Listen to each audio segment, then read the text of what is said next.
We here at the Sports History Network proudly partner with 26 podcasts, all revolving around the history of sports. But did you know that many of our hosts were sports history authors way before they started their shows? It's true.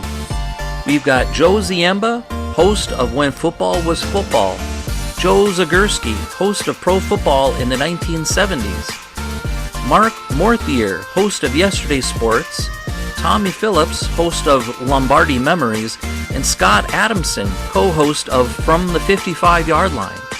All these authors have many books for you to choose from.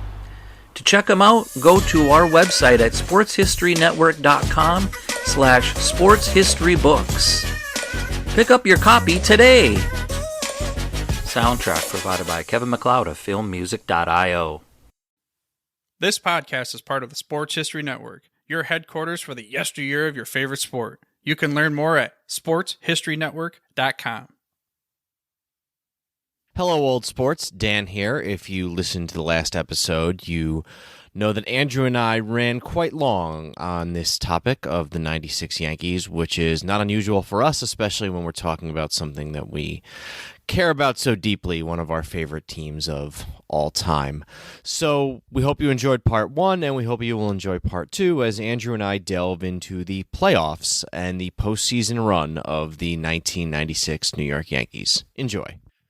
All right, so let's go to the playoffs. And I don't know that we necessarily need to go over every single game in detail, but sort of to the point I was making, by the time the playoffs roll around, this is a very different team. So you look, just to kind of go through the roster, Leyritz had been there for a while, but Girardi was new. Tino was new in 96. Fielder had been a midseason guy. You got Duncan, who was new in 96. Luis Sojo had been a mid-year guy. Boggs had been around for a while, but then Hayes was new. Jeter was a rookie. Bernie and O'Neill had been there, but Raines was new. Mike Aldretti, although he didn't really play, was new. Strawberry, he'd been there the year before, but he also hadn't been there for the first half of 96. And then if you look at the pitching staff, Rogers was new. Pettit had been there. Cone had been there. But Jimmy Key had been hurt the year before. And then the bullpen was basically almost, not entirely, but a lot of the bullpen guys hadn't even been there a couple months early. Lloyd, Weathers, and then you had obviously Rivera and Wetland, but and Nelson, who was new that year. So many of these guys either hadn't been on the team in 95, or some of them hadn't even been on the team in 96. In fact, once you get to the World Series, they're regularly starting Hayes, Strawberry, and Fielder as 3 of their 8 position players. That's 3 guys who hadn't been on the team in June. So it really is a very different team by the time you get to the playoffs. So just to circle back to September really quick, and we'll do that. It gets down to 2.5 on September 15th. And I think when you said before about at home with their records against the best teams in the American League, I think you meant those teams at home. Yeah, that is what I meant. That's what you meant. Okay. So what happens is it's down to 2.5. Home against Baltimore on September 18th. It's up to 4 at that point. They end up winning the first 2 games of the series and losing the next 2, but they've held serve enough where it holds to where it is, and they end up clinching it, and they end up holding off Baltimore. Baltimore makes it as a wild card. That's the Ruben Rivera hit, the very famous Ruben Rivera hit. Mm-hmm. I wanted to point out where you're talking about the relievers. So they're talking about finalizing the postseason roster, and it says the final decision came down to 1 lefty spot between Graham Lloyd and Dale Polly, and 1 righty job between David Weathers and Dave Pavlis. And the 2 guys who didn't get chosen, I've never heard of. And the 2 guys who did get chosen became very big parts of these teams. I remember both of those guys. I think one of them was it Pavlis who was like that's somebody else. That was Mark Hutton. One of the guys had a club foot or something. I don't remember. That might have been one of those guys. Maybe it was Polly, but yeah, no, it was 2 guys who, you're right, were gone by the following year. Meanwhile, Lloyd and Weathers, Lloyd's there even through 98. Lloyd doesn't leave the Yankees. Lloyd's actually part of the trade for Clemens along with David Wells. And then, obviously, and Homer Bush. Yeah, exactly. Weathers isn't there quite as long, but he plays a role. You know what Dale Polly and Graham Lloyd have in common? Are they both Australian, right? Also, one of their names is very associated with the word cracker. Don't cut that. Don't cut it. I won't. That's very important. Anyway, moving rapidly along here. That's what one of my college professors would say anytime he said something irrelevant. He would say, moving rapidly along. So they go into the playoffs, and I think it's worth pointing out. So they go in, they're the American League East champions this year. They're not the wild card. And it's sort of an upset. Baltimore wins the wild card. That's not surprising. Cleveland wins the American League Central. Also not surprising. It's a little bit of a surprise is Seattle is not the American League West winner. It's the Texas Rangers. So that's who the Yankees are going to meet in the first round. And the Yankees are thrilled about that because they did not want to have to deal with Seattle again, especially not in a short series. And the other thing, too, is that these are the days when, and I don't know who had the best record in the American League East, or in the American League, rather. Did the Yankees have the best record in the American League? But I'll look it up real quick. Might have been Cleveland, too. The Yankees in Texas were tied with the second best record at 90. Cleveland won 99 games. Cleveland had the best record in baseball. Okay, so the Yankees would have played Texas no matter what. Under those rules at the time, yeah. Even under today's rule, today's different. But, yes. If they had gone sort of wild card, played the best team, it still would have been Cleveland and Baltimore. Yeah. It wasn't like the year before where they had, in 95, no matter who the wild card was, they were playing the AL West. Unless it was another team from the AL West. Yes. I think what's important to realize about this team, so they go down 1-0. They lose the first game at Yankee Stadium to the Rangers. Cone gets outpitched by John Burkett.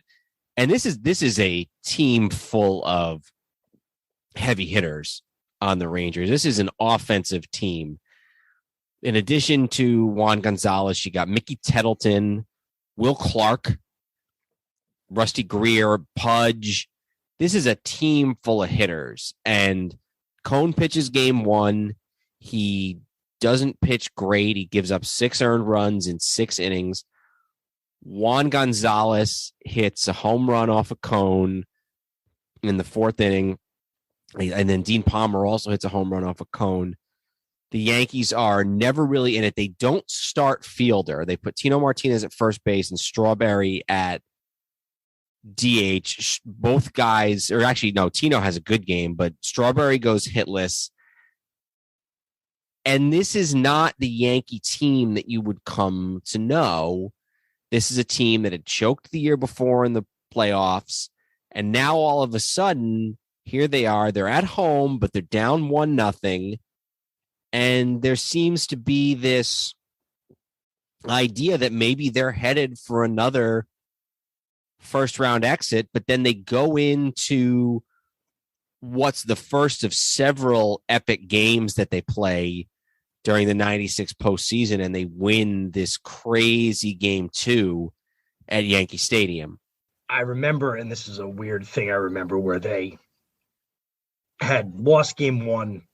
And the morning between game 1 and game 2, I was having breakfast, getting ready to go to school. And my father was walking around and maybe looking at the Poughkeepsie Journal or something. And somehow the subject of like, if the Yankees won the parade or something like that. And he's like, well, if they don't win tonight, there ain't going to be a parade. And I just, for whatever reason, remember him saying that. And they were only down 1-0 at the time. But it was clear to me that, okay, if they go down 2-0, that will probably be the end of the 96 Yankees. So a couple themes emerge in this game 2. First of all, Gonzalez just continues to smack the Yankees around. He hits 2 more home runs, and I'm going to defer to Andrew because there is a legendary Bob Costas line, and I'll let you have it. So, and I'm not going to pretend I remember this from the time, but I remember it from the VHS we have that you're currently watching, which probably ended an hour ago. Well, no, I'm not watching that. I'm watching game 4 of 96, which did not end an hour ago, although it's already 6-3 in the 8th innings. So. Yeah, they're coming back already. So I remember it from the VHS. The game was on NBC, and this has become a legendary thing with me and my brother during video games or really anything. And after Gonzalez he's killed them in game 1. And then he hits a home run early in game 2. And Bob Costas says, George Steinbrenner better check the deed because right now it's Juan Gonzalez who owns the Yankees. And I realized Bob Costas, I think I've associated because of that one call. Anytime I hear Bob Costas do a sporting event now, I panic because I assume it's bad news for my team. Remember a few years ago, he would call a random Wednesday night game on MLB Network. Mm-hmm. And I remember watching it one time and the Yankees were playing somebody and it was May. And they were losing 3-0 or something. And in my head, I'm oh my God, this is a disaster. Because I was hearing because Costas was calling the game. So in my head, it was the ALCS or something. And I'm no, they can lose to Kansas City tonight. It's not the end of the world if they lose. But yes, George Steinbrenner better check the deed because right now it's Juan Gonzalez who owns the Yankees. So a couple of themes emerge in this game that are important for the rest of the series. And in one case, the rest of the Yankee dynasty. First of all, Fielder is firmly entrenched after trying the experiment with Strawberry at DH in the first game. They put Fielder at DH. He goes 2 for 3, including a home run, 2 RBIs, and he is probably their best offensive player. Him and Bernie are probably the 2 best offensive players that the Yankees have for the rest of the playoffs. That's number one. Number two is that the bullpen is just incredible I want to do my quick math. I think in 5 2/3 innings, they gave up 4 hits and no runs. And that's Rivera, Wetland, Lloyd, Nelson, Kenny Rogers, although it looks like they just brought him in to walk somebody because he's got no innings pitched and 1 walk. And then Brian Bowringer, who pitches a third of an inning and gets the win. All those guys, not a single earned run in almost 6 innings of work. And then the final thing is that Andy Pettitte doesn't pitch great. He pitches 6 1/3, gives up 4 runs, 6 walks, a couple of home runs, both to Gonzalez. But this is kind of the emergence of this idea of Andy Pettitte as the stopper. And that's something that the Yankees have throughout this playoff run. And even after Pettitte comes back a little bit in that, that 09, 2010, 11 time period. So those are kind of the 3 themes that emerge. They win the game in the bottom of the 12th when Hayes bunts. He's attempting to bunt Tim Jeter over from second base and with no outs in the bottom of the 12th. And there's an error by Dean Palmer at third base. He throws the ball away. Jeter scores. Yankees win. Game 3 is a game that doesn't get talked about quite as much. I remember this game very vividly. This is another comeback. Yankees are down 2-1 going into the 9th inning. I believe Gonzalez hits yet another home run. Yep, another home run for Gonzalez, this time off of Jimmy Key. But the Yankees go in. They once again get a great bullpen performance. They get 3 innings of 1-hit ball from Jeff Nelson, no runs, and they win the game in the 9th inning on just a series of hits. Jeter singles, Raines singles, Bernie hits a sac fly, Duncan singles. They kind of do it with the small ball. They do it with those same guys, with Bernie, with Fielder, with Raines. They win that game. And then game 4, which I remember, this was a day game against Texas. It started at 12 o'clock local time, 12 o'clock in Texas. They win that game. Again, they get great bullpen performances, 3 innings of scoreless one-hit ball from David Weathers. This time, Rivera gets the hold. Wetlands gets the save. Bernie Williams is at 467 for the series. Fielder's at 364. Bernie hits 2 home runs, including one off future Yankee reliever Mike Stanton. And they go from basically mid-game 2, everybody thinking they're sort of dead in the water. They sweep 3 in a row, 2, 3, and 4 from the Rangers, and they're moving on. Yeah, and you're right. It turned that quickly. They lost in game 1. It looked like they were screwed halfway through game 2, and they turned it on quickly and win. They go down to Texas. They win games 3 and 4. And game 4 in Texas is another comeback. I didn't even notice that. It's 4-0 in the 4th inning there, and they come back and win. So they come back in all 3 of those wins. There's very few wins in this whole postseason that the Yankees don't come back in. And they only, in that game 4, it's important to point out, Kenny Rogers starts, gives them 2 innings. Yeah, he stinks again. Yes, and they get an inning out of Brian Boehringer, who's also not good. And then it goes to Weathers for 3 innings, Rivera for 2, Wetland for 1, and they do enough to win it. It should also be pointed out that this was the Texas Rangers' first playoff appearance. The first 2 games in New York were their very recent former owner and current governor of Texas makes a crack that he would not go to that game because he would have to arm himself. Yep.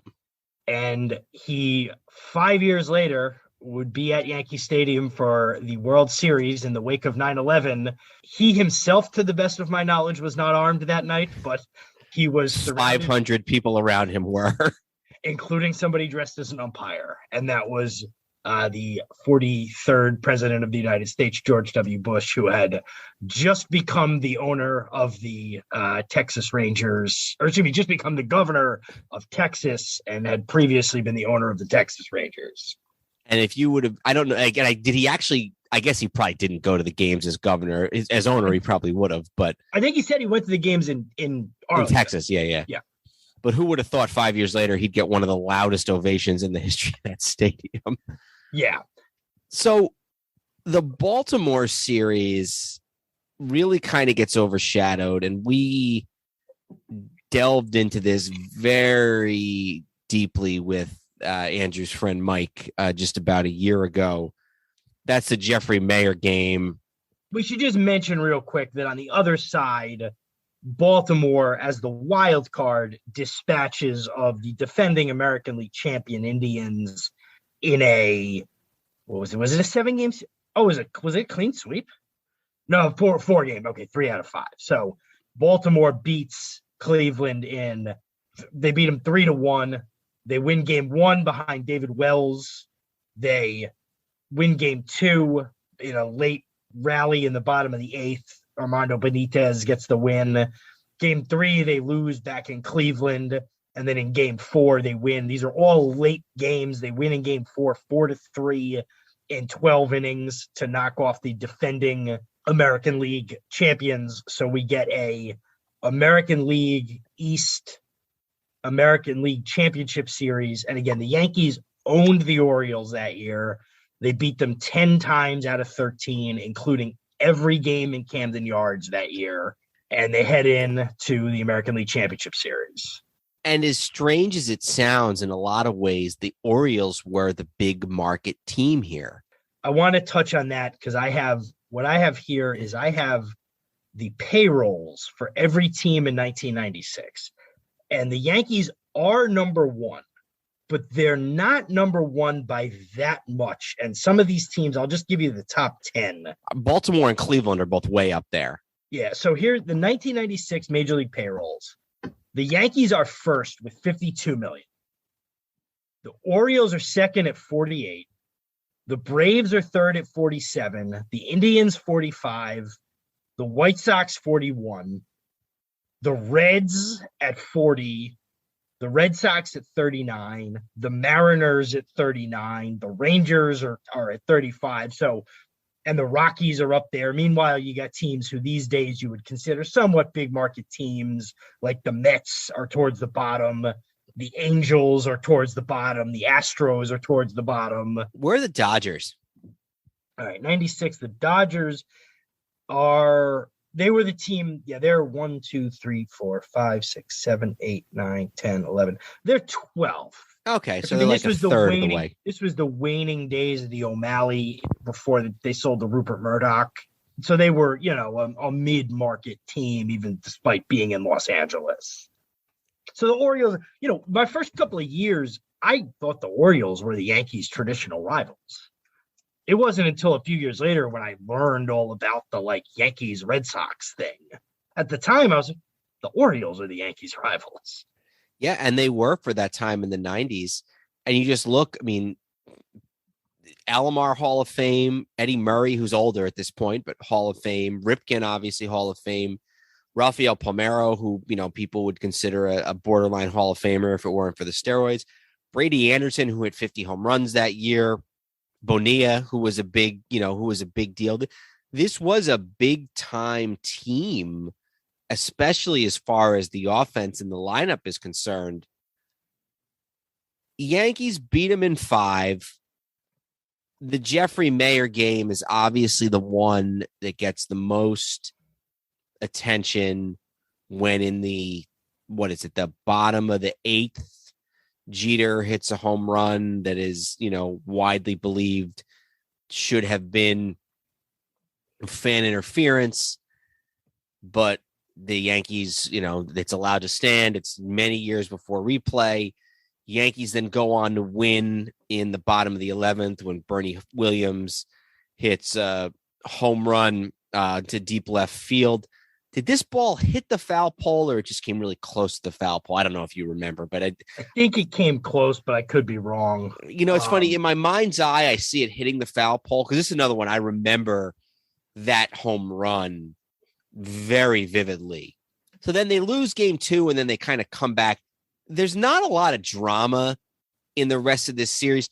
The one thing that I would note is that Strawberry has a really good series. He hits 3 home runs in this series.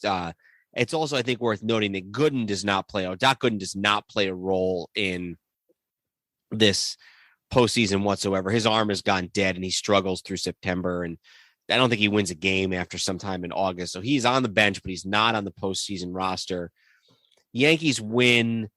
It's still kind of, other than the craziness of the Jeffrey Maier game, it's still kind of the same story. Bernie Williams is having an incredible series. He's the MVP of the ALCS. I just want to see, what does he hit in that series? He hits, that can't be right. There we go. He hits 474 with 2 home runs, 6 RBIs, 18 total bases, wins the MVP. I mentioned the good year the good series rather, that Strawberry's having.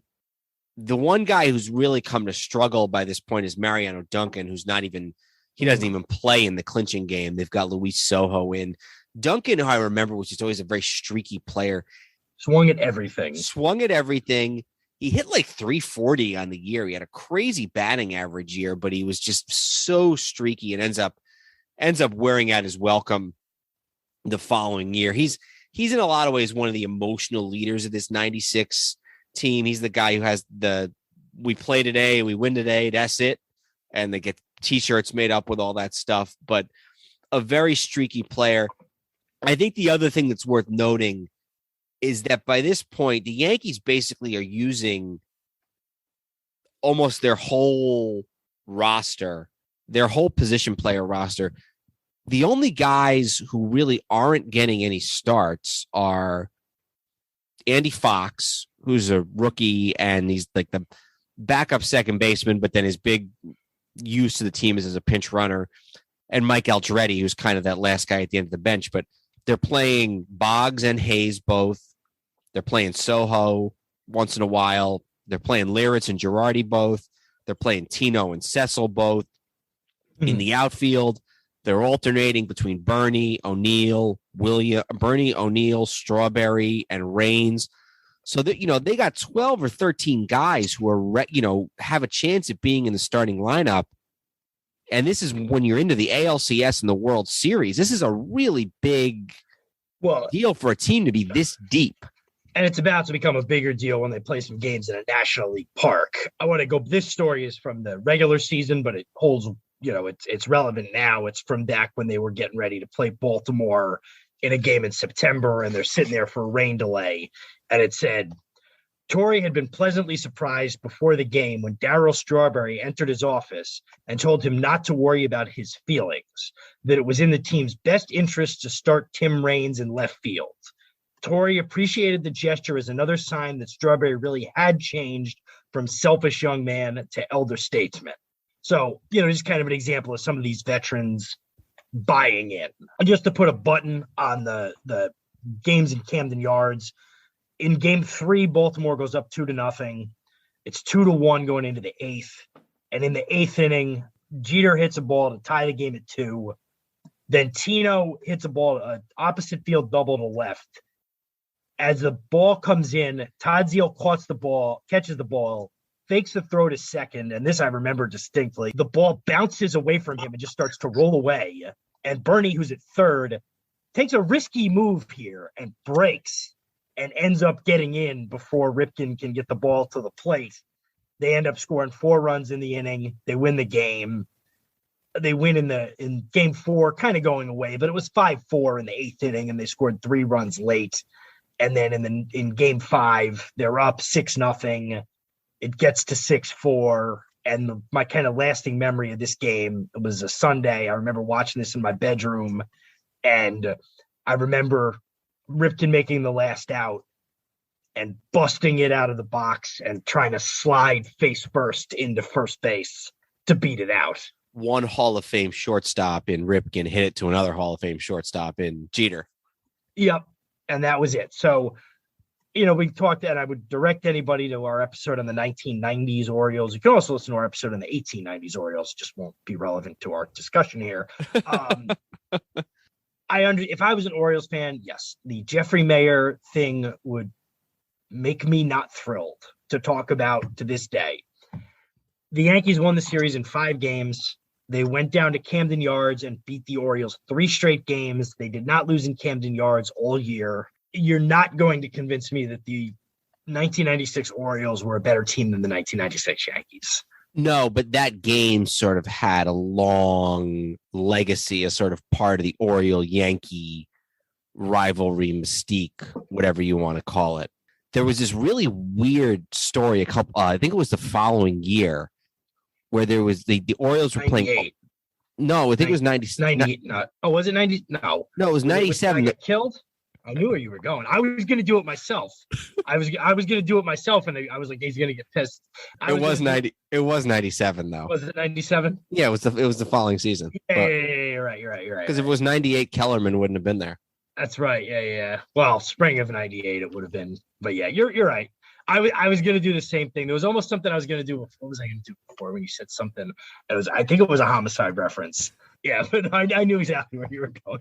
Yeah, but so that game, though, that becomes, you're right. Oriole fans are wrong. I mean, you don't win one and then lose one and then have that effect, especially when you win 3 games in the other team's park. We should talk about a little bit of the backdrop going on when I talked about Joe Torre's older brother, Rocco, his oldest brother, Rocco, dying. I had given you a little bit of the context of him thinking it was his brother, Frank. When he got the call, he was like, oh, I'm assuming my brother, Frank, is dying. The tragedy of his brother, Rocco, dying was that all the stuff he thought about his brother, Frank, was still true. So his brother, Frank, did need a new heart. He was in failing health. He was not going to survive if he did not get a transplant. And that's sort of the backdrop to which the 96 World Series starts, from a Joe Torre. Oh, and also we should talk about when they win the pennant, Joe Torre, who'd been around for years, had been on good teams as a player, had been on bad teams as a player, managed some okay teams, managed some bad teams, had never been to a World Series. His brother Frank had as a member of the Milwaukee Braves. Yep. And Joe Torre was the guy who never even got to the World Series. And when they beat Baltimore, he had at least gotten to the World Series. And there's just so much to the Torre storyline beyond the stuff with his brother and the first-year manager. He's a native New Yorker. He has a family who is very sort of entrenched in the kind of the New York lifestyle and culture. A brother who was a cop. He's got a sister who's a nun in 1996. She's a nun and a teacher at a Catholic elementary school, I think in Brooklyn. Newly remarried. He's got a very young child, I think a baby that's like less than a year old. So there's just so many different sort of things to enrich his story. So, and again, it goes back to this whole thing. You look at all these guys. I mean, everybody's got a story. You got, Jeter's a rookie, this phenom rookie who ends up being this once in a generation, not just a baseball player, but a figure. You've got Boggs, who had 10 years ago in the same city had barely lost out on a World Series. You got the Gooden and the Strawberry redemption. You got Cone, Pettit coming in, Rivera on his way to becoming this, legendary player at a position that nobody even really knew existed yet, only a couple years before. You got all, Tim Raines, Hall of Famer, finally winning a title. You got all of these just story after story after story. Tino replacing a legend. Like, there's almost nobody that you can look at and be like, yeah, their story's not that interesting. It's crazy. And so there's this hype. There hasn't been a World Series in 10 years in New York. It's been, I guess the Rangers had won a couple years before. The Knicks had been good, but all of a sudden, and incidentally, also you got this Brave team who everybody thinks is on the way to becoming the next major baseball dynasty. They'd barely lost in 91 in a 7-game series. They had lost to the Blue Jays in 92. Then they go out and they sign Greg Maddux, who's probably the best pitcher of the era, maybe one of the best 10 right-handed pitchers in Major League Baseball history. They don't make it in 93, but then they win it finally in 95. They're looking really good. They'd been down. People don't remember this because of the fact that they didn't win. They were down 3-1 to the Cardinals in 96, came back and won. Who was it that, I think it was Smoltz that was the Cy Young Award winner that year, but by this point, all three of them had won it, Glavine, Maddux, and Smoltz. 3 years in a row. 3 years in a row. Jeez. Yeah. And that was, so 96, the Yankees won early. They won in 5.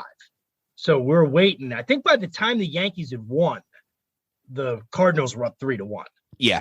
And I remember kind of thinking, all right, let's play the Cardinals. And then the Braves came back and the Braves won. And it was the age-old sort of rest versus rust argument. And in this case, the rust was true because they come out on the Saturday night. Well, let me just say one thing before we get to the series. And that this just occurred to me. That in and of itself, and I'm sure maybe I thought of it in 1996, but I hadn't thought of it since. That would have been an interesting storyline. Torre playing the Cardinals. Playing the Braves, too. But Cardinals had just fired him the year before. You're right, yeah. So anyway, so there's all this excitement. Game 1 gets rained out. That's right. On a Friday night, or was that Saturday? It was a Saturday. Do you know where I was that Saturday? No. I was at an Army football game. Oh, yeah? And I remember driving home with my friend, listening to the radio broadcasting from Yankee Stadium. And it was just we were driving home at, 4 or 5 o'clock in the afternoon, it was just becoming clearer and clearer that they were not going to play that day. And they get totally killed in game 1. They lose 12-0. 12-1. 12-1. You're right. 12-1. And it was game 1 was Pettit. Pettit gets completely smacked around. The Andrew Jones, who was a rookie, I don't even know if he was a rookie. I think he was, but he was like 19. I don't know that he had even hit his rookie limit in. Oh, I see what you're saying. Yeah. Yeah. He I think I remember hearing that they were saying this guy was not even a rookie. He'd only played in 31 games. And so, yeah, usually the baseball referee, he exceeded rookie limits during 1997 season. So it was his first year. He had never played in the majors before 96. He hadn't done much. He only got one plate appearance in the division series, played a little more in the LCS, but not every game. And then all of a sudden he's smacking the Yankees around, hitting home runs, 400 batting average, you name it. And they just get killed 12-1 and then 4-0 the following game. And the one thing I remember about game 2 is, so game 1 would have been a Sunday night. Yeah. Game 2 was a Monday night. And I had football practice that night. And the only thing I remember is getting home and they were losing, I want to say 2 or 3-0. And for whatever reason, this is the one thing I remember, was Wade Boggs grounding into a double play when there was like first and second with nobody out, or first and second with one out. And I was like, that was their last chance. And it's a weird thing that I remember as a kid. But the famous story, and I will admit for years, I had this wrong. I thought Torrey said this after game 2. He actually said this after game 1. I think was it after game 1 or before game 2, but it was not. Well, that's the same thing. Well, no, I don't know if it was. I think it was actually right before game 2 started is what I'm saying. Okay, yeah. So basically Steinbrenner was panicking. They'd lost game 1 and Torrey said to him, essentially, I'm trying to find out the exact quote, but Torrey said to him basically, I don't think we're focused. I don't think we're going to win tonight. Who was it who pitched game 2? Was it Key? Yeah. Key. He said, I don't think we're focused. I don't think we can win tonight. But listen, Atlanta's my town. We're going to go down there. We're going to sweep them 3, and we're going to come back here, and we're going to win it Saturday night. And the quote from in that VHS is Steinbrenner says, and I said, sweet Jesus, are we in trouble? But that was basically Torrey had said, we're going to, and I'm trying to find the Milwaukee paper. This is what I want to quote. So the Yankees lose game 2. So they're going back to Atlanta. And this is my favorite quote. This is from the Atlanta Journal-Constitution. When the Yankees awoke in Atlanta, because they'd lost the day off, remember? Yeah, so they got to go right back to New York, or got to go right down to Atlanta, I should say. When the Yankees awoke in Atlanta on October 22nd, they slowly became aware of Mark Bradley's column titled 27 Yankees might lose to these guys in the Atlanta Journal-Constitution. That the Braves are going to win this World Series is apparent. It is also, in the grand scheme, secondary. No longer is this team playing against the overmatched Yankees. The Braves are playing against history. Bradley ranked these Braves as the greatest team of the post-free agency era, even better than the Big Red Machine. We are no longer watching a competition. We are witnessing a coronation. I'm guessing the Braves, when they started spring training in 97, were a little frosty to that reporter. Okay, here's the thing, though. Can you blame the guy for thinking that at this point? No. To be honest, no. I mean, here's the thing. There's not a superstar on this Yankee team. Bernie's the closest. You got old guys and young guys, basically. You don't have any superstar on the team. Meanwhile, now Justice is hurt, but Chipper Jones is doing, he's kind of coming into his own. And there's not a pitching matchup in that series that the Yankees aren't far behind on. Maybe game 4, but Nagel's a hell of a lot better than Kenny Rogers in 96. You're right. So we go to game 3 and it says, I'm reading again from the book. It says, with the day off between games 2 and 3 lost due to rain out, Cohn was supposed to leave before game 2 to fly to Atlanta. His plane had mechanical problems. He sat on the tarmac for an hour. He basically pleaded with the pilots to let him off. He went to Yankee Stadium and watched them lose game 2. So he went back to Atlanta with the team. And this became a Torrey staple, which was to start what you felt was your best pitcher in game 3. Yeah. Because you can either take a commanding lead, you can break a tie, or if you're down 2-0, you can preserve, you can stay alive down 2-0. And also Cone was a National League guy. He pitched in Fulton County Stadium for, several years before this. So that's Torrey's thinking going into this game. And he also going into this game, and again, part of it's no DH, but O'Neill, Boggs, and Tino all out of the lineup, puts Hayes, Strawberry, and Cecil in.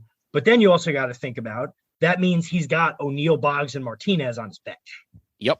Glavine pitches for the Braves. The Yankees take a 1-0 lead. Again, it's National League baseball. Raines walks. Jeter bunts him over. Bernie singles him in. They get another run in the 4th on an error. Cone walks Glavine to start the 6th inning, which is obviously not a great start. He loads the bases in the 6th with 1 out. Then he gets McGriff to pop up. He walks in a run.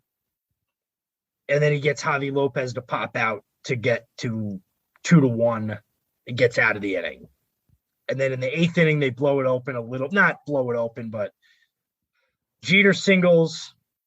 And then Bernie hits a 2-run home run to make it 4-1. And that, I believe, ends up being the final is 4-1. Or excuse me, they end up winning 5-2. They get another run in the 8th. The Braves get a run in the 8th, but Rivera comes in, shuts the door. Wetland comes in and saves it. So the Yankees stay alive in the series 2-1. And the story from this one is in the 6th inning with the Braves threatening. You mentioned Glavine walks and then Marquise Grissom singles. So they got, and then Chipper Jones walks. And so they got with 1 out and the Yankees up 2-0. They got Fred McGriff coming up with 1 out in the 6th. Torrey goes out to the mound. Usually, if you know baseball, usually when the manager goes out, that means that the pitcher's coming out. But Torrey looks Cone in the eye and he says, I need you, don't BS me here. Can you get this guy? And Cone tells him, I feel great. I can get this guy. Cone later said, I was lying to Torrey, but I was lying to myself too. So we have to pop up and, the rest is history and they go on to win game 3. So he pitched 147 pitches. He walked the pitcher and then walked the pitcher in from third base. And he goes out there and he says, Torrey says, this is very important. I need the truth. How do you feel? Again, Cone told his manager he was fine and revealed that his slider had abandoned him, but he had enough other choices. With all the John Wayne-ish conviction he could muster, Cone locked on his man and said, I'll get this guy for you. This was not enough for Torrey, who appealed one more time for the truth. Don't bull S me, he said. Cone said, I can get him. I can get out of this inning. Torrey responded, okay, go get him. And he said, Torrey walked into the dugout, the greatest relief pitcher in the world, still warming up in the bullpen down the left field line. So anybody who tries to talk to me about Joe Torre not being a phenomenal manager, think about that decision. You have to be right there. Yeah. You're down 2-0 with a pitcher who's got nothing left, and he's got nothing left. But you got to trust this guy's basically hearts and brain to get you out of this. And he was right. It's a 50-50 call, and he was right. So we're running long here as not, as to be expected, but we probably should spend a little bit of time on this game 4. As I was doing my research for this, I was like, we're doing 3 hours on this. Like, I got to be honest, as I was looking at it, I was like, between anecdotes and there's no way this is less than 3 hours long. So. Yeah. So they go into game 4 with Kenny Rogers, who's stunk all series. He should have folded him. All right. He's frankly stunk most of the year. Braves score 3 in the 2nd. the Yankees are not hitting. And I remember watching this game. Do you know who gets their first hit of the game, the Yankees? Is it Rogers? It's Kenny Rogers. And I remember thinking, and every time I watch this game, although I'm watching it now, although I was looking down during that at bat. I didn't see it. Every time I watch this game, and I remember even as a 14-year-old, 13-year-old thinking this, and every time I rewatch this game, I think it again. The fact that Kenny Rogers, pitching horribly, comes up to bat in the third inning, gets a single off the third baseman's glove, off Chipper Jones's glove, and thinking to myself, Kenny Rogers is our worst pitcher right now and our best hitter, and that's a problem. So they go down 3-0. At some point, now I don't remember exactly when this was. At some point, I have to admit, I went to bed. And I thought the series was over. And I'll talk a little bit about the next morning for me in a second.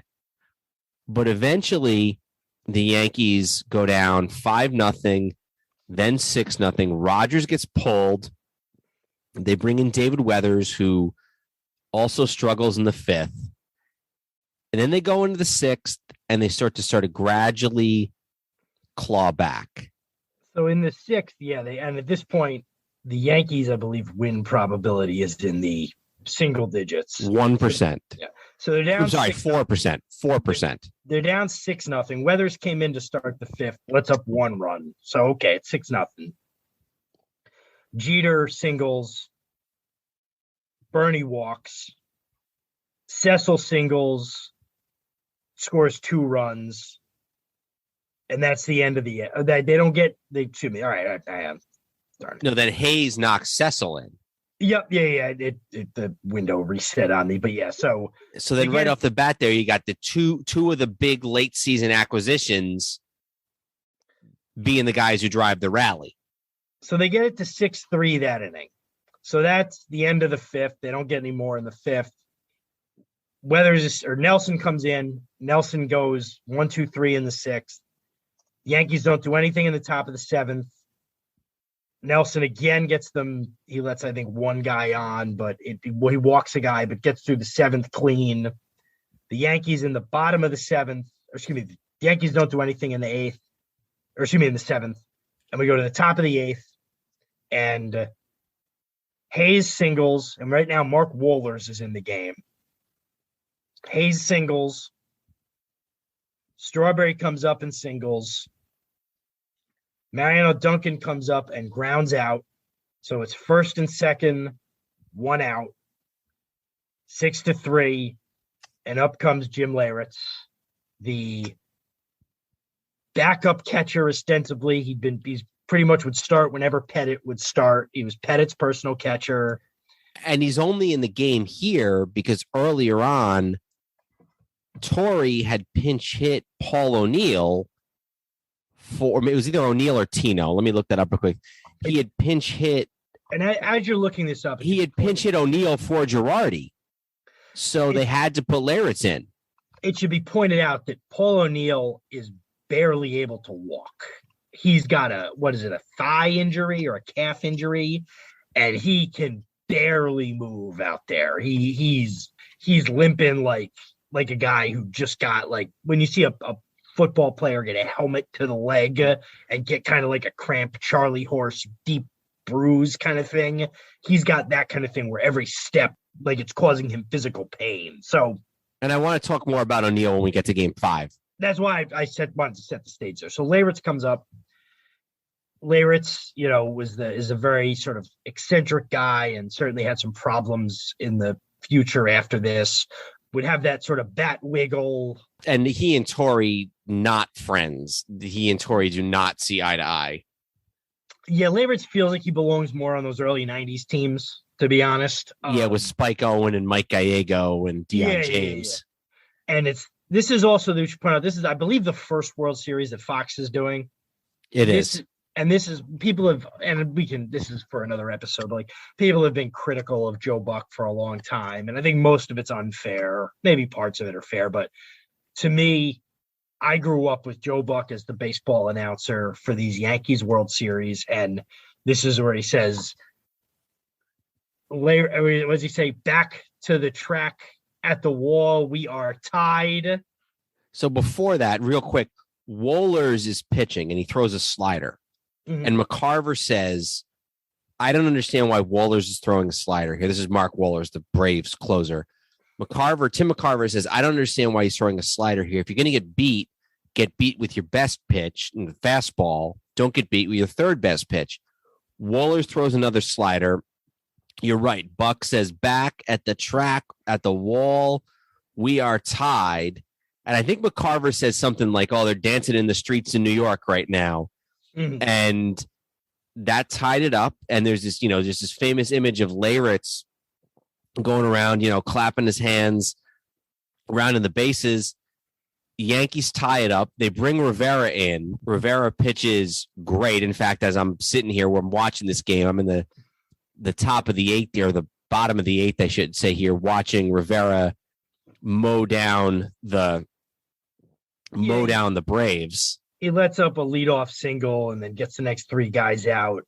We go to the top of the ninth, and the Yankees actually waste an opportunity in the top of the ninth. They got two men out, and they get back-to-back singles. Your man Andy Fox comes in to pinch run. But once again, who hits the singles? Fielder and Hayes.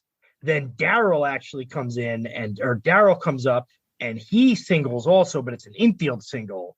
So it loads the bases for Mariano Duncan, who lines out to the right fielder. So now we go to the bottom of the ninth. Rivera's still in the game.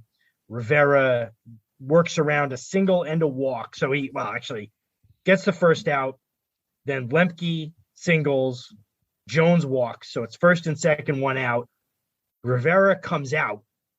Here comes Graham Lloyd, who, again, was awful in the regular season after the Yankees acquired him and has been a rock in the postseason. And what does he do against Fred McGriff? Double play, 6-4-3, out of the inning. We're going to extra innings.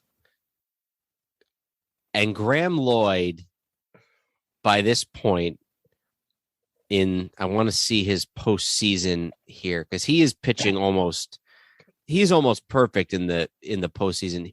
Yeah, Graham Lloyd in 8 appearances in this playoffs, in a total of not a ton of innings. That's 4 or 5 innings, but 8 different appearances. Graham Lloyd, 1 hit, no runs in 8 appearances. He, another guy who contributes, and I have to go on a little bit of a diatribe once we get through describing this game. As cool as that half inning is with Leyritz when he ties it up, this half inning is almost better.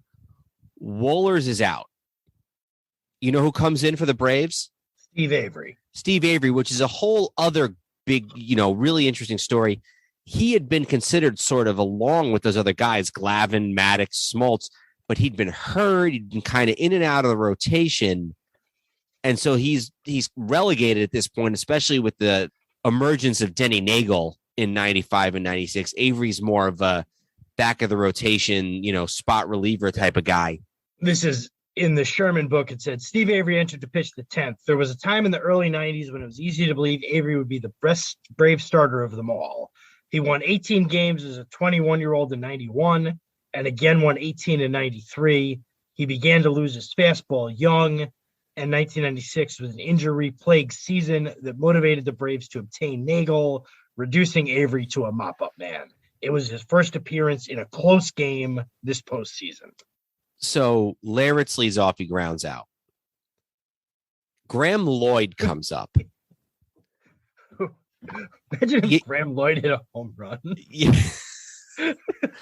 You know how in like a really good dramatic movie, you need a little bit of comic interlude once in a while? This is that comic interlude. Watching Graham Lloyd bat at 6'6" or whatever he is hilarious. He actually makes contact with the ball, but he makes contact the way like the really terrible kid in Little League would make contact. Like he just throws the bat out there and he just happens to hit it into the ground. So he grounds out. And but to be honest, like, he could have probably hit somebody else. At the very least, he could have put a different, even if he was out of bench guys, he could have put a pitcher who would have had a better chance of doing something than Graham Lloyd, but Torrey wanted Graham Lloyd to pitch in the 10th. He didn't send Graham Lloyd up there thinking Graham Lloyd was going to, like, double off the wall. Like, well, and here's a genius moment by Torrey, because they got one guy left on the bench.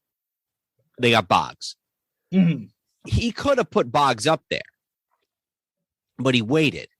So then Rings walks, Jeter singles. With runners on first and second, Bobby Cox chooses to walk Bernie Williams because Bernie Williams is having just an incredible postseason. And so the Yankees DH at this point is technically Andy Fox because Fox had run for Fielder. But they got one guy, and this is what speaks to this Yankee team, and this is why this team has such a special place in my heart. 10 innings into the game, and they've got a Hall of Famer on the bench. They've got Wade Boggs, who bats against Avery. You know, I want to say, and I can't swear to this, it would not surprise me if Boggs did not swing the bat once in this at bat.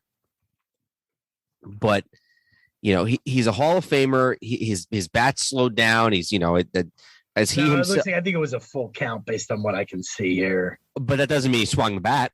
Oh, yeah, you're right. Yeah, I wouldn't be surprised. Let me see if I can find this. No, he fouled one ball off. He fouled one ball off. Okay, so, but still, nonetheless, he took pitches. He worked the count and worked a walk like a Hall of Fame hitter would. Walks in the winning run, the go-ahead run, which is Raines. And then there's this other really weird thing where the Cox comes out and he does this weird kind of double switch thing where the new pitcher, Brad Clance, replaces McGriff. They throw Ryan Klesko out there at first base. And then on the very first batter, Hayes pops out, and Klesko, having sat on the bench for the better part of 4 hours, loses the ball in the lights. He drops. Yankees get an insurance run. Lloyd comes out. He gets one out. He gets Klesko out, like you said. And then Wetland comes in, closes the Braves down, and the Yankees win. We need to talk about games 5 and 6, but I want to close game 4 real quick. Sorry, go ahead. Did you want to say something? Well, you go ahead, then I'll go on my little diatribe here. So the one thing I wanted to close out here, it said the Yankees had forgotten to pack the lineup cards before making this trip and had to use those left over from the regular season by the Reds. When Torrey looked at his card after 10 innings, he noticed that he'd used 22 of his 25 players. Only starting pitchers David Cone, Jimmy Key, and Andy Pettit had not played. Torrey had asked Cone to be ready to bat for another pitcher and Key to be ready to pinch run. The game ended at 12:36 with Cone and Key both wearing spikes. And can I be honest before you talk? When I talked about at the very top of this show years ago about being romantic about this team, as I was reading that, I'm getting goosebumps. Me too. And this is the team. But that plays in correctly right into my diatribe. Imagine David Cone spiking a guy at second base in the 12th inning of a game. The other thing too is didn't Hayes ended up going and playing first base because they had to pinch run for. And I'm even wrong. I said that Fielder was the DH, but he wouldn't have been the DH because there was no DH. Yeah, what happened was once Fox pinch ran for Fielder, Fox went in and played third, and Fielder went to first. I'm sorry, and Hayes went to first. Yeah, and then Boggs went in for Fox in the and he played third. Yeah. Yep. This is why it's got nothing to do with purity. It's got nothing to do with any of that stuff. Just more fun. This is why the DH-less baseball is better. Well, you were saying what's just more fun? Just the game without a DH is more fun. Yeah, this team, and this is an American League. The ceiling for fun is so much higher without a DH. Exactly, and this game is Exhibit A of that. Because if this was a game with a DH, you might have had a little bit of pinch running, and maybe one pinch hitter, but you would not have had a team. And that, I think, is what makes this Yankee team, this 96 team, so special, is the fact that they had all these guys. They were so deep. They were almost too deep at every position. I don't remember when I went to sleep. What I do remember is going to sleep without there even being a question that they had lost the game and the series was over. My teenage self, 8th grade, my alarm goes off the next morning. And of course, it was set to WFAN. And I remember, I think it went off right at 6 a.m. I don't remember that, but I remember it was just as a sports update was starting. And I remember laying in bed, listening to the highlights of the night before on the sports update, talking about, and I remember listening to the comeback in like a 90-second time period and just saying to myself, oh my God, they won. They won the game. And then it was on. Was that before they interviewed Trent Lott? On Imus, you mean? I don't know. I don't remember who they had. Imus in the morning. That was also the golden days of Imus, but that's a different time. That's a different podcast, and it's not this one. You mean this episode? No, I just mean this doesn't really fit into this podcast. Well, I still think we need to do a WFAN episode at some point, but that's you're right. So but now it's on. They're going into game 5, and it's like, we're going to win this thing. So they go into game 5, and it's going to be a rematch of the pitching matchup of game 1. Pettit and Smoltz. We're going to have Andy Pettit and John Smoltz. At this point, what we thought were the 2 Cy Youngs, Andy Pettit got screwed. They gave it to Pat Henkin, but it should have been him. We go to game 5. Again, we're still in Atlanta. By the way, it should be noted, these are the last 3 games in Atlanta, Fulton County Stadium. The Olympics had completed about 2 months earlier in Atlanta, and they're going to move into what was at the time Olympic Stadium, became Turner Field. So this is game 5 is 100% the last game at Atlanta Fulton County Stadium. Do you remember what the sign said? No. Last chop in the shop. Last chop in the shop. I haven't seen a Yankee do any more damage to Atlanta since Sherman. So anyway, so we go in series. Now the series is tied at 2. Now, we've talked about how, to a lot of people, it's easy to look back and say, okay, game 4 was the deciding factor, clearly. But if you look at it at the time, you go, okay, the Braves, the next 3 games are going to start Smoltz, Maddox, and then Glavine. The series is still tied at 2, and the Yankees needed a miracle to tie the series. And Pettit got absolutely smacked in game 1. If the Braves win game 5 at home, all they have to do is win 1 game at Yankee Stadium. So you're thinking, okay, obviously, if you're a Braves, the series has not gone the way you would like it to. The last 2 games have certainly made things more interesting, but if you win game 5, you're in good shape. And after what had happened in game 4, I don't think anybody really fully expected what we got in game 5, which was a 1-0 game with very few hits, an absolute pitcher's duel. Still the best game I've ever seen pitched. You believe so? Yeah, I mean, I can't think of what else it would have been, but as far as just a performance by both pitchers, big pitchers in a big moment. And honestly, there's an argument to be made, frankly, that Smoltz out-pitched Pettit in this game. So they're putting up dueling zeros. The Yankees get a run in the top of the 4th. Cecil Fielder doubles. And again, Cecil's been playing first base every game of this series in Atlanta because he's been playing better and there's no DH. So Tino's been on the bench. He doubles. He gets Charlie Hayes in the 4th. So it's 1-0. And again, Pettit and Smoltz are both dealing. It's still 1-0. They're both still in as late as the 8th inning. And this is where, again, Joe Torre's managerial. What happens really interestingly is going into the top of the 9th inning, the Yankees are up 1-0. Strawberry grounds out. O'Neill walks. Duncan grounds out. After Duncan steals second base, they walk Leyritz. So it's first and second with nobody out in the top of the ninth in a 1-0 game. Joe Torre lets Andy Pettitte go up to hit. I'm going to read from the Sherman book again. It says the Yankees generated first and third with 2 outs in the ninth. The pitcher spot was due. Torre wanted to stick with Pettitte for Chipper Jones and Fred McGriff in the bottom of the inning. He could have gone to either Wade Boggs or Tim Raines, who were both in the Hall of Fame. Now, they were both at the end of their careers, but he could have gone to either of them. 2 batters who would make the shaky rollers work. Torre was pretty much conceding the chance to get up more than 1-0 because he wanted Pettitte in the ninth. I thought I was done, Pettitte admitted years later. Joe Torre and Don Zimmer called me over and they were joking to me to hit a home run off Wohlers.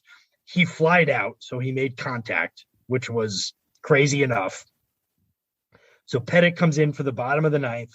He right away lets off a double to Chipper Jones.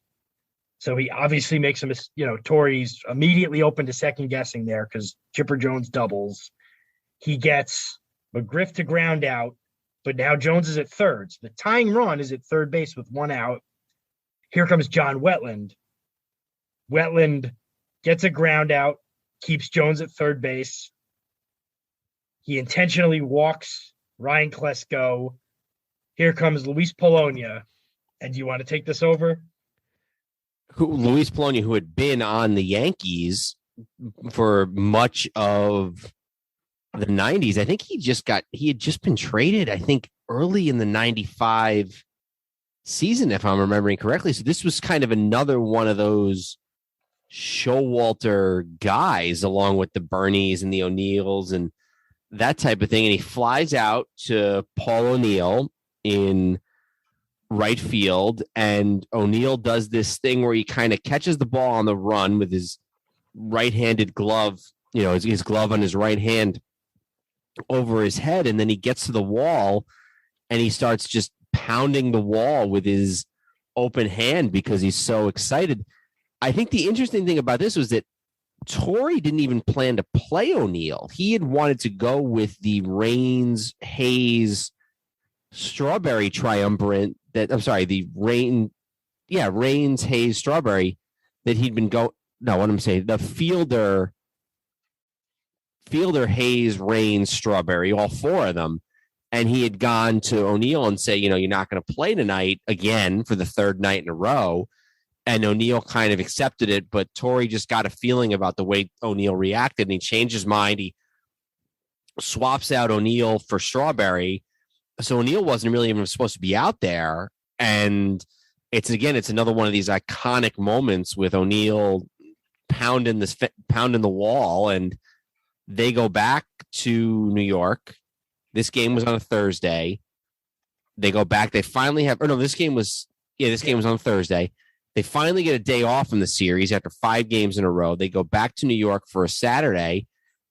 And I guess, what happens is earlier that day, Frank Torre, Joe's brother, who'd been awaiting a heart transplant for weeks, months, whatever it had been, gets his heart.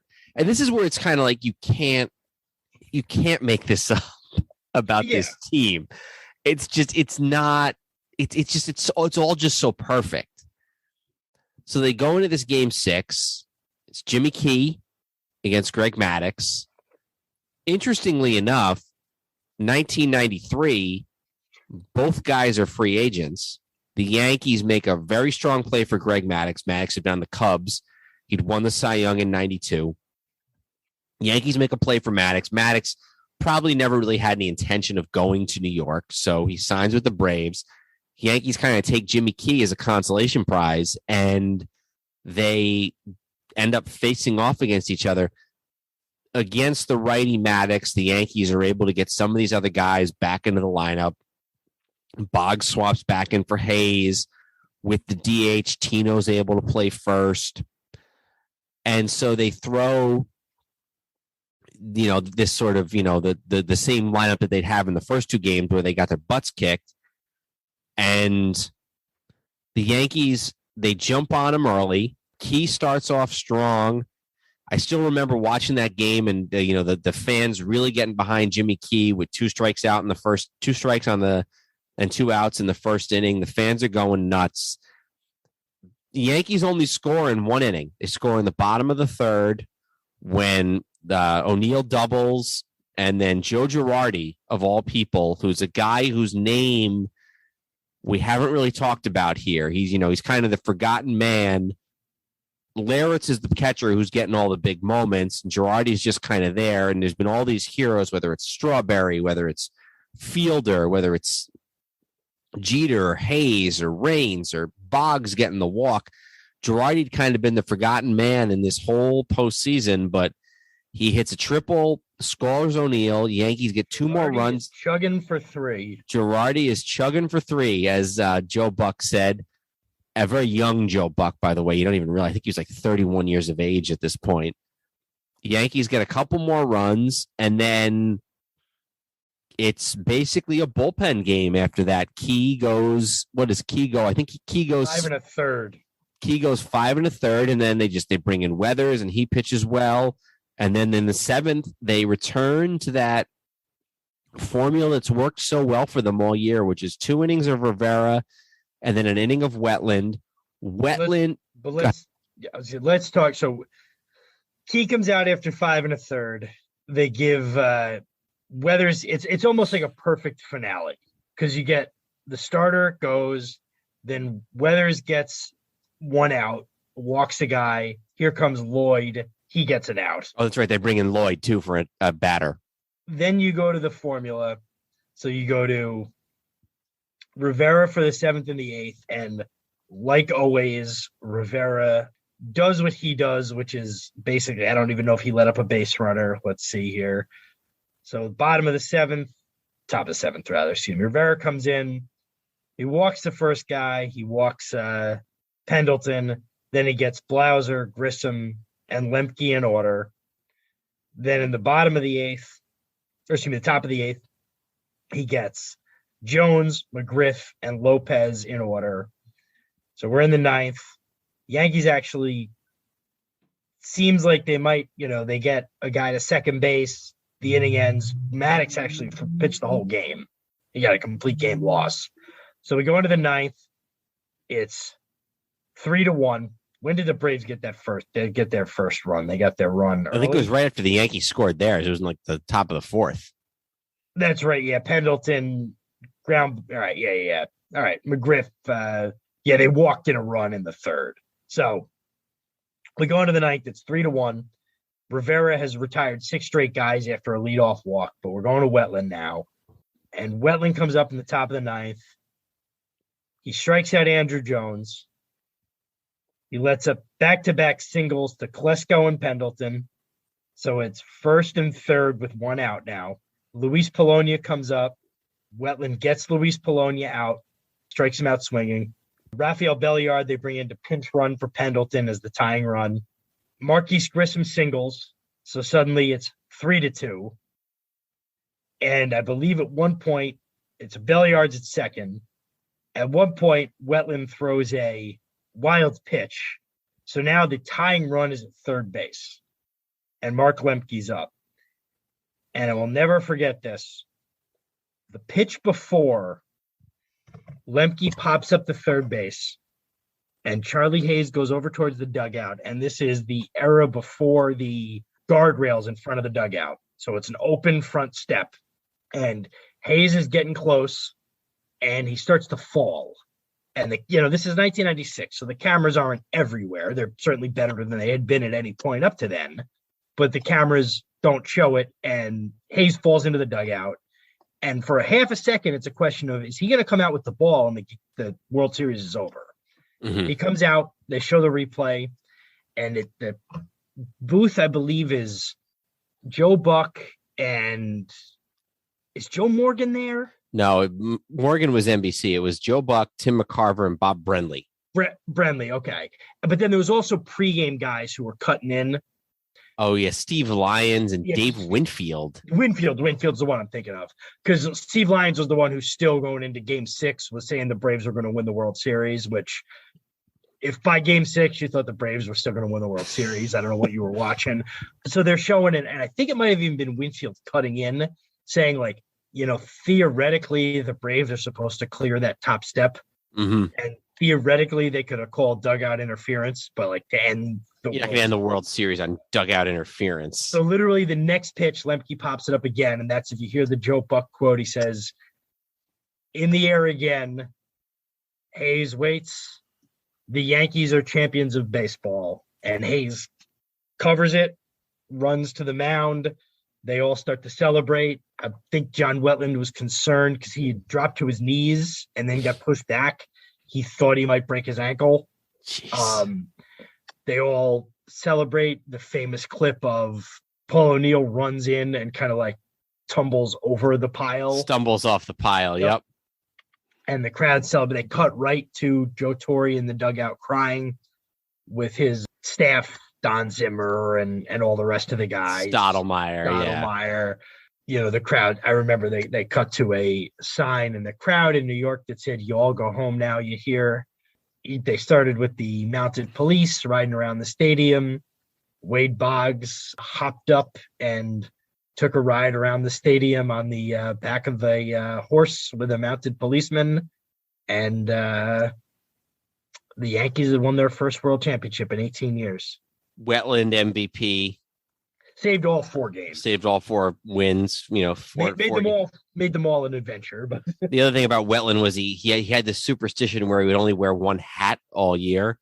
So his cap by the end of the year was like all dirty and sweaty and matted and everything. And apparently when the series started, they needed to put the World Series logo on it, and they had to like get it like a branding iron or something and put it on there, and it like smelled horrible with the 6 months worth of sweat from the cap combined with like the hot of the whatever they used to affix this logo onto it. So yeah, I mean that is the 96 Yankees. We've tried to capture as much of it as we could, both on the field and kind of, and look, I think that certainly there is, a level of nostalgia for us, your team when you were young, you were growing up. But I really do think you can just, you think of all the moments, Gooden's no-hitter and the Jeffrey Maier game and the game 4 of the World Series, game 5 of the World Series, game 6 of the World Series. It really is just a team that no other teams were better. The 98 team was a dominant team. And, even 99 was a really good team. And, you go back, even like 2009, A-Rod and Teixeira and Matsui and, Sabathia. But there's something about this 96 Yankee team. It's just special. There's something special about this team. Well, and I think it's 2 things. It's more than 2 things, but A is all of these stories. And if you were an Orioles fan or a Mets fan or, maybe a Red Sox fan at the time, you feel differently. But the Yankees were the baby faces that year. There's a little bit of 01 Patriots in there.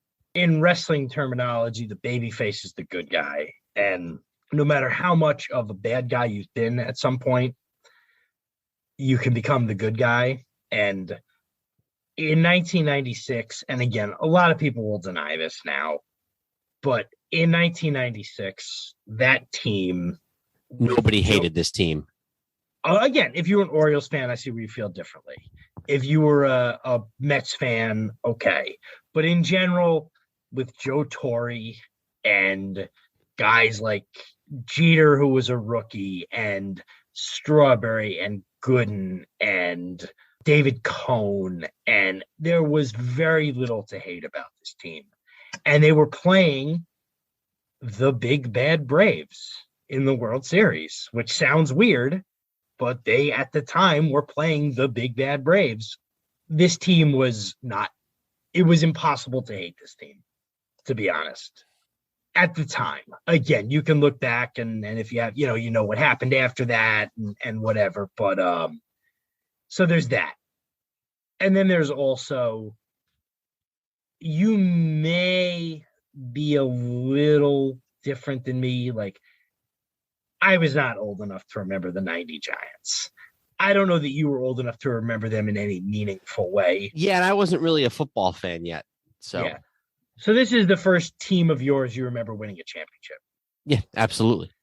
No, and that can never change. That's exactly right. Always be our first team that we remember winning a championship. Yeah. And we didn't know at the time they were about to win 3 in a row after this in 98, 99, and 2000. We didn't know they were going to get to 6 World Series in 8 years. As far as we knew, this was it. They might, we didn't know they were going to, what the future store, what was in store in the future. So, I go back to what I said when I was a much younger man at the start of this show. I'm unapologetically romantic about this team. And this is one of the very few that I will never apologize for my sort of wistful feelings about. And I think just objectively also, you just look at how many games were just crazy classics, crazy comebacks. Like I said, every game in the ALDS was a comeback. There was only one comeback in the 96 World Series, but game 5 is a classic. Game 6 is a classic. Game 4 is obviously a classic.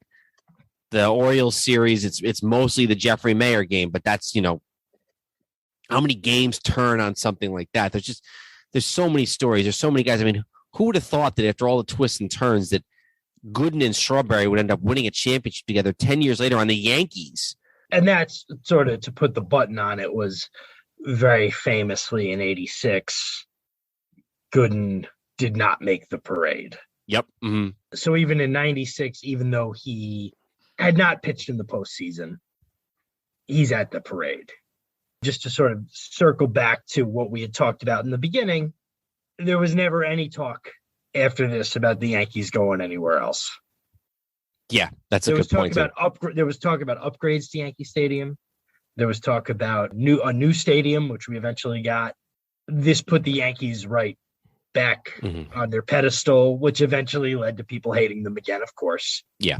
And there were more dislikable guys later on, obviously, when they brought in Clemens, but Knobloch wasn't a guy and then anybody was going to be in love with. David Wells, with 96 will always be different than what came after. Because, even, 97, 98, they start to sign some of these big major marketing contracts, whether it's Adidas or whatever. And 96 is probably the closest the Yankees are ever going to get to being an underdog team. Yep. A beloved underdog team. And they'd never been that way before. And they'll probably never be that way anytime after. But for that 1 year, they were as endearing as any small market team could be. And that is really kind of, you need a special team to be able to pull that off. Not only in New York, but especially on the Yankees. So. Mm-hmm. All right. Well, this was a long one. I am not surprised, but, part of the reason we got into this was to sort of demonstrate our passion for sports history. And I think, growing up with teams like this are a big part of why we have that. So we appreciate it. Thank you for sticking with us for these last many hours, and hope you all enjoyed it. And we'll be back with something a little shorter next time around. And until then, I'm Dan Newman. And I'm Andrew Newman. Goodbye, old sports. This podcast is part of the Sports History Network, your headquarters for the yesteryear of your favorite sport. You can learn more at sportshistorynetwork.com.